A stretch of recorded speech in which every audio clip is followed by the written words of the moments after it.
रात कीता जी ने एक मेरे लई, पल भी ना बैठा जेड़ा टिक मेरे लई। किन्ने एहसान मेरे सिर ते, सोच सोच अखों हंझू चो गया।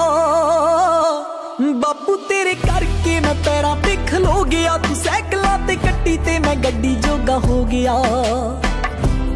बापू तेरे करके मैं पैरां ते खलो गया, तू सैकलां ते कट्टी ते मैं गड्डी जोगा हो गया।